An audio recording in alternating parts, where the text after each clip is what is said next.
There is much talk about the arrival of the photon belt, mass landings and visitations from outer space. It is your inner space that I would like you to concentrate on for the moment, if you will. Your Earth has shifted to a higher octave or passed through a portal to the next level of awareness. You might say that the Earth itself, as well as every living sentient being, is suffering from a molecular flu of sorts, an influx of foreign substance into your body's higher energy patterns that are not compatible with your vibrational frequencies as they now exist. Yes, no matter what level of awareness you have attained, you are being bombarded with higher frequencies. You are being force-fed, in a sense, so that any incompatible energies within are being stirred up so they can be released. We have said this many times, but it is imperative that you get it once and for all. You can no longer remain at the status quo.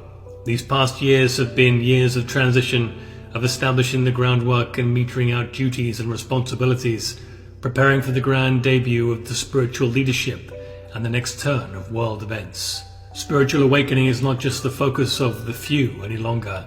Humanity as a whole is stirring, and the internal divine discontent is reaching a fever pitch which can no longer be denied.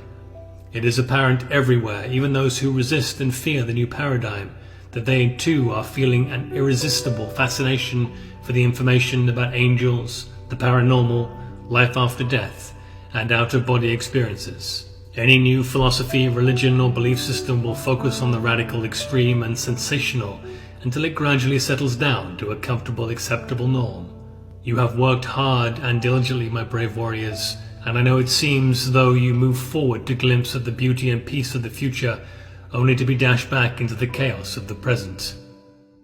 That is why I ask you now to focus on your inner space when the going gets rough. I ask you to seek the eye of the storm, that calm, perfect place in your heart and soul center. Draw on all the love of creation that your heart can hold. Fill your being with the essence of perfect peace, beauty, and harmony. Now I ask you to project your consciousness outward and away from yourself and your little picture of reality. Assume an expanded awareness. Imagine, if it helps, that you are viewing your life and the lives of those around you from our vantage point, giving you the ability to see the panoramic view of what is occurring from moment to moment. Look back over your year, over several years, and take an inventory.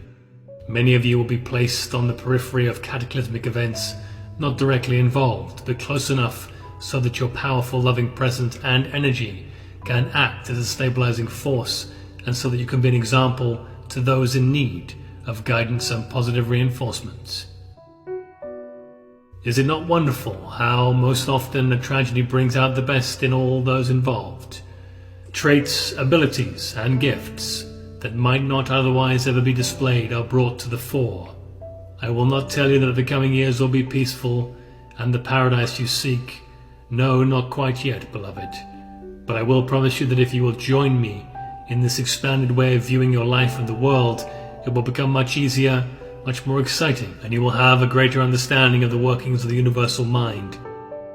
The fewer things you see as negative or bad, the more you view what happens as just part of the process and something to be experienced, a lesson learned if you like, the closer you will be to viewing life on earth through our eyes. You are beginning to sense the great love I have for each and every one of you. You are coming to realize that I am with you always. But will you now allow me to take a more active part in your life, to guide, to assist and support you on your journey? I will join you in that sacred inner space if you so desire. All you have to do is ask.